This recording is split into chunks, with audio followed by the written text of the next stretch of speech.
తెలంగాణ రాష్ట్ర వ్యాప్తంగా ఇలా 66 లక్షల మందికి రైతు రుణమాఫీ కావాలి.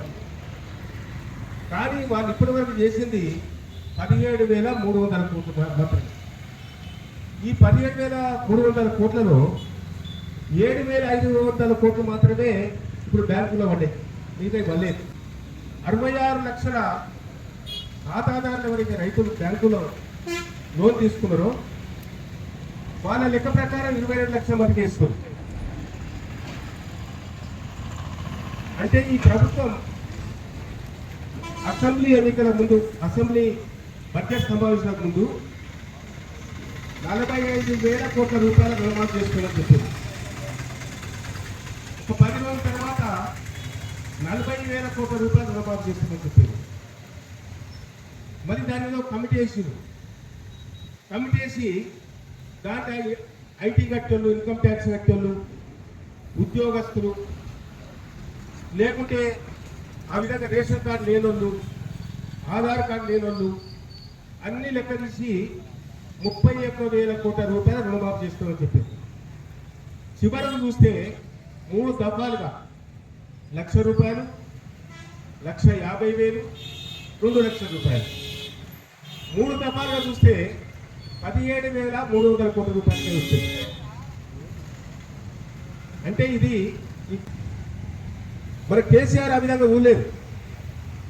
కేసీఆర్ తెలంగాణ రాష్ట్రంలో ఉన్నటువంటి ప్రతి రైతు కూడా ఎకరానికి 5,000 రూపాయల చొప్పున 2 పంటలు కలిపి 10,000 రూపాయలు ఇచ్చి, అంటే ఒక్కొక్క పంటకు 7,600 కోట్ల రూపాయలు రైతు బంధు కింద ఇచ్చాడు. ఆ విధంగా సంవత్సరానికి 15,200 కోట్ల రూపాయలు కేసీఆర్ గారు ప్రతి ఒక్క రైతుకు ఇచ్చినటువంటి ఘనత మన కేసీఆర్ గారిని ఈ సందర్భంగా తెలియజేస్తా ఉన్నారు. కానీ కాంగ్రెస్ ప్రభుత్వం విడదీసి పాలించు, రైతుల మొత్తం కూడా డివైడ్ చేయి, ఆ విధంగా వర్గాలుగా రైతుల మధ్య రైతులకు చిచ్చు పెట్టి ఈ విధంగా ఈ కాంగ్రెస్ ప్రభుత్వము పరిపాలన చేస్తుంది. తప్పకుండా ఈ కాంగ్రెస్ ప్రభుత్వానికి బుద్ధి చెప్పేటువంటి రోజులు దగ్గర పడ్డామనే విషయాన్ని కూడా ఈ సందర్భంగా నేను తెలియజేస్తా ఉన్నాను. ఎందుకంటే తెలంగాణ రాష్ట్రంలో కానీ భారతదేశంలో కానీ ఏ రాష్ట్రంలో చూసినా 80% మంది రైతాంగమే ఉన్నారు. 80% కుటుంబాలు వ్యవసాయం మీద ఆధారపడి ఉన్నాయి.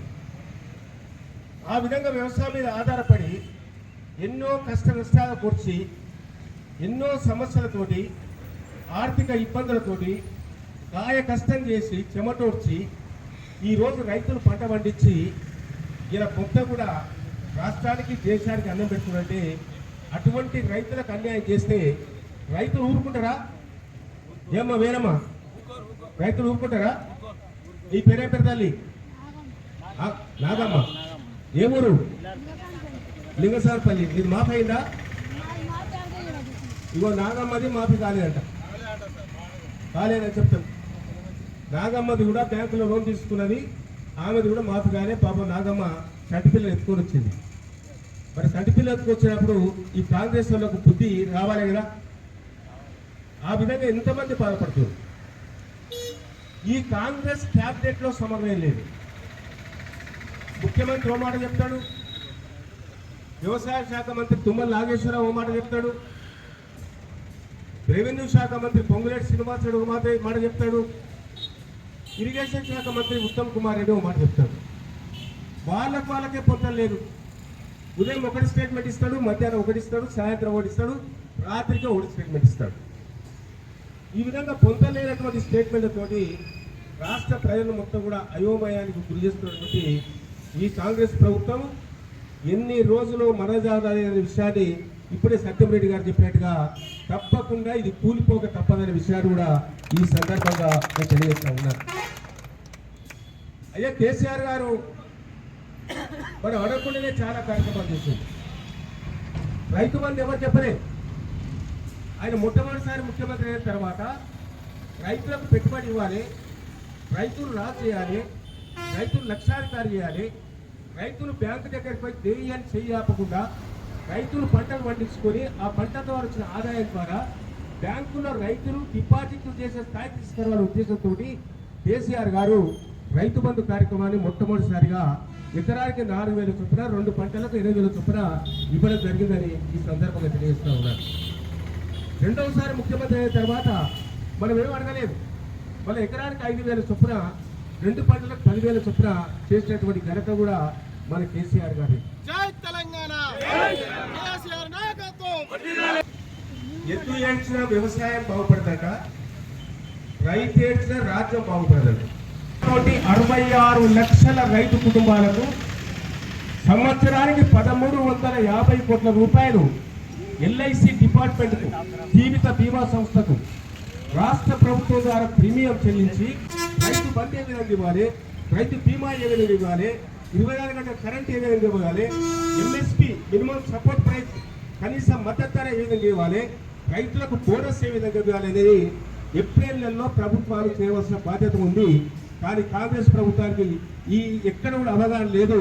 ఏప్రిల్ నెలలో వ్యవసాయ పాలసీని నిర్ణయించక ఈరోజు తెలంగాణ రాష్ట్రంలో ఉన్నటువంటి రైతాంగాన్ని మొత్తం కూడా అష్ట కష్టాలు పాలు చేస్తున్నటువంటి ఈ కాంగ్రెస్ పార్టీకి, ప్రభుత్వానికి తప్పకుండా రైతాంగం మొత్తం కూడా బుద్ధి చెప్పడం జరుగుతుందనే విషయాన్ని కూడా ఈ సందర్భంగా నేను తెలియజేస్తా ఉన్నాను. బాల్యనాయక్ తండ పర్యటించుకున్నప్పుడు ఆడ తాండాలో పుట్టేటువంటి ఆడపిల్లలు అమ్మినట్ట. పుట్టుగానే పండ్ల పుల్లు వేసుకొని కేసీఆర్ తిరుగుతూ తాండ మొత్తం తిరిగితే, అయ్యా నాకు 3 ఆడపిల్లలు కొడితే ఒక పిల్లలు అమ్మేసి అని చెప్పారు. ఎందుకంటే ఎట్లా పెంచాలి, ఎట్లా చేయాలి, అన్వెట్ చేయాలి.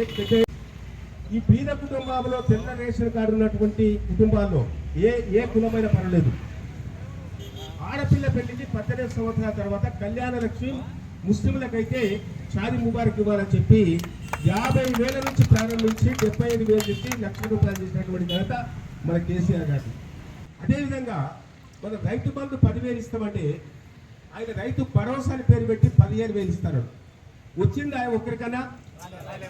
రైతు భరోసా మీద 15,000 వచ్చిందా? కౌలు రైతుకు 12,000 ఇస్తామని వచ్చిందా? రాలేదు. అదేవిధంగా రైతు బీమా వచ్చిందా? 24 గంటల కరెంట్ కరెక్ట్ వస్తుందా? తర్వాత బోనస్ వడ్లకు మద్దతు ధర 500 పెంచిస్తారని ఇచ్చినా? ఇవ్వలేదు. ఇవ్వకపోగా ఈ యాసంగి పంట, మన రైతాంగం పండించే పంట 30 లక్షల మెట్రిక్ టన్నుల పంటను ఈ కాంగ్రెస్ ప్రభుత్వం కొనుగోలు చేసింది. ఈ 30 లక్షల మెట్రిక్ టన్నుల పంటలో 1,100 కోట్ల రూపాయల కుంభకోణం చేసింది. కాంగ్రెస్ వాళ్ళు 1,100 కోట్ల రూపాయలు కుంభకోణం చేసింది. రైతులకు ఇచ్చేట బోనస్ ఇవ్వలేదు. 30 లక్షల మెట్రిక్ టన్నులనే 1,100 కోట్ల రూపాయలు వాళ్ళు కుంభకోణం చేసినట్టే మనం ఒక్కొక్కసారి 3 లక్షల మెట్రిక్ టన్నులు కొన్నాం. ఇక్కడ కుంభకోణం జరిగిందా? ఎక్కడ చూసినా కొనుగోలు కేంద్రాలు ఏర్పాటు చేసినాం, ఎంఎస్పీ ఇచ్చాం, వెంటనే బ్యాంకులో జమ చేసినాం, రైతుకి ఇబ్బంది కాకుండా చేసినాం. కాబట్టి రైతాంగం మొత్తం కూడా మీరందరూ కూడా దీన్ని దృష్టిలో పెట్టుకోవాలని కూడా ఈ సందర్భంగా నేను తెలియజేస్తా ఉన్నాను. ఓ బస్సు ఒకటి పెట్టాడు, బస్సు మీద కేటీఆర్ అదన్నాడు ఇది అని చెప్పి ఆడోళ్ళు రెచ్చగొట్టి వాళ్ళతో అమాయకులైన ఆడోళ్ళతోటి ధర్నా చేపించి తిప్పిస్తున్నారు. బస్సుకు మేము వ్యతిరేకం కాదు, సరిపోయిన బస్సులు వేయండి, మొగళ్ళకి ఇబ్బంది పెట్టొద్దు, ఆడోళ్ళకి ఇబ్బంది పెట్టొద్దు. ఫ్రీ పవర్ మొత్తం కూడా పోయింది. దయచేసి మీరు గుర్తుపెట్టుకోవాలి. అదేవిధంగా గంగపుత్రులకు మత్స్యకారులకు మనం 6,500 చెరువుల్లో చేపట్టలు ఇచ్చేది, పెద్ద పెద్ద ప్రాజెక్టుల కాలువలో చేపలు ఇచ్చేది, ఆ విధంగా మొత్తం కూడా రిజర్వాయర్లో చేపలు ఇచ్చేది. 1,00,00,000 కోట్ల చేపలు మనకు ఇచ్చేది. కానీ కాంగ్రెస్ ప్రభుత్వం ఇప్పటికి కూడా చేప పిల్లలు ఎక్కడ కూడా ఆర్డర్ చేయలేదనే విషయాన్ని ఈ సందర్భంగా తెలియజేస్తా ఉన్నాను. అదేవిధంగా దళిత బంధు మనం సుమారు 50,000 మందికి దళిత బంధు ఇచ్చినాం. ఈరోజు ఈ ప్రభుత్వం అనేక రకాలుగా వైఫల్యం చెందిందనే విషయాన్ని ఈ సందర్భంగా నేను తెలియజేస్తా ఉన్నాను. కాబట్టి ఇవన్నీ కూడా ఒక్కసారి మనం అందరూ కూడా కార్యకర్తలము, నాయకులము, విద్యావంతులము ప్రతి ఒక్కరు కూడా చదువుకొని ప్రజలకు విడమర్చి చెప్పి అవగాహన కల్పించవలసిన బాధ్యత ఉందనే విషయాన్ని ఈ సందర్భంగా నేను తెలియజేస్తా ఉన్నాను. కాబట్టి ఇది ఆరంభం మాత్రమే, అంతం కాదు. ఈరోజు రాష్ట్ర వ్యాప్తంగా ప్రారంభమైంది. వారం రోజుల్లో మిగతా వారికి డబ్బులు ఇస్తామంటారు. ప్రజలకు ఇచ్చినటువంటి హామీలు నెరవేర్చే వరకు ఈ ప్రభుత్వాన్ని నిద్రపోకుండా ప్రోటోకాల్ నన్ను పిలిచిర్రు. కాబట్టి నేను ఇన్ని కట్టబెట్టుకొని పోతున్నా, నాకు 100 కోట్ల రూపాయలు పనులు అడుగుతున్నా చెప్పాడు. 100 కోట్ల రూపాయలు కాదు, 100 పైసలు కూడా ఇవ్వలేదని విషయాలు ఈ సందర్భంగా తెలియజేస్తాను. ఇక ఆయన ఏమో అడిగాడు, ఇప్పుడు కొత్త గెలిచి ఆయన, అరే కలవకుర్తిలో 100 పడకల ఆసుపత్రి నేనే ఇచ్చిన, ఆమనగల్లో 50 బెడెడ్ హాస్పిటల్ నేనే ఇచ్చిన, అదేవిధంగా ఆమనగల్లో డిగ్రీ కాలేజ్ నేనే ఇచ్చిన, ఆమనగల్లో జూనియర్ కాలేజ్ బిల్డింగ్స్ నేనే ఇచ్చిన, ఆమనగల్లో పాలిటెక్నిక్ నేనే ఇచ్చిన, కనకొండపల్లిలో జూనియర్ కాలేజ్ నేనే ఇచ్చిన, 150 కోట్ల రూపాయలతో తాండాలకు రోడ్లు కూడా మంజూరు చేసి స్టార్ట్ చేసాము. 500 కోట్ల రూపాయలతోటి ఆరెంజ్ రోడ్లు మొత్తం కూడా డబ్బు కూడా చేసాము. 3-4 హైవేలు తీసుకొస్తాము. ఇవన్నీ కూడా 35 దగ్గర స్టార్ట్ అన్న ఉన్నప్పుడు నేను కలిసి ఒక 50 సబ్సిడీలు కట్టించాము, 220 kV కట్టించాము, 132 కట్టించాము. అగ్గిపెట్ట లేక రైతులకు ట్రాన్స్ఫార్మర్లు ఇచ్చాము. High voltage distribution system HVS కింద ప్రతి 3 బోర్బావులకు ఒక ట్రాన్స్ఫారం పెట్టించి 20 ట్రాన్స్ఫారం పెట్టించి మోటార్లు కాలిపోకుండా ఆ విధంగా చేసినటువంటి ఘనత మాది. కానీ కాంగ్రెస్ వచ్చిన తర్వాత ఒక్క పని కూడా కాలేదనే విషయాన్ని ఈ సందర్భంగా తెలియజేస్తా ఉన్నాను. ప్రతి పైసా మనది, మన ట్యాక్స్ ద్వారానే బడ్జెట్ వస్తుంది. మొన్ననే 2,91,000 కోట్ల రూపాయలు అసెంబ్లీలో బడ్జెట్ ప్రజెంటేషన్ ఇవ్వడం జరిగింది. అందులో 72,000 కోట్ల రూపాయలు వ్యవసాయానికి పెట్టడం జరిగింది. వ్యవసాయం అంటే ఇవన్నీ కలుపుకొని ప్రాజెక్టులు, కాలువలు, మొత్తం కూడా కరెంటు, రైతు భరోసా, రైతు బీమా ఇవన్నీ పెట్టి 72,000 కోట్లు పెట్టామని చెప్పి, కానీ మీరు రైతులకు ఇచ్చినప్పుడు, రైతులకు కాపాడినప్పుడు, హామీలు నెరవేర్చినప్పుడు నిజంగా మీరు నాయకులను ఒప్పుకుంటాం. కానీ ఫస్ట్ ప్రిఫరెన్స్ మన రైతులకు సంబంధించింది కాబట్టి తక్కువ మంది అయినా పర్వాలేదు కానీ హెడ్ క్వార్టర్లు చేయాలని చెప్పి స్టేట్ పార్టీ నుంచి ఆదేశం ఇవ్వడం జరిగింది. అందులో భాగంగానే ఈరోజు కలవకుర్తి పట్టణంలో ఈ కార్యక్రమాన్ని తక్కువ సమయంలో అందరూ కూడా సకాలంలో ఇచ్చేసి, పెళ్లిళ్ళున్నా, పేరెంటాలున్నా, ఎన్ని పనులున్నప్పుడు కూడా ఈరోజు మీరు అందరూ ఇచ్చేసి ఈ కార్యక్రమాన్ని విజయవంతం చేసినందుకు పేరున మళ్ళొక్కసారి మీకు అందరికి ధన్యవాదాలు, అభినందన తెలియజేసుకుంటూ జై తెలంగాణ.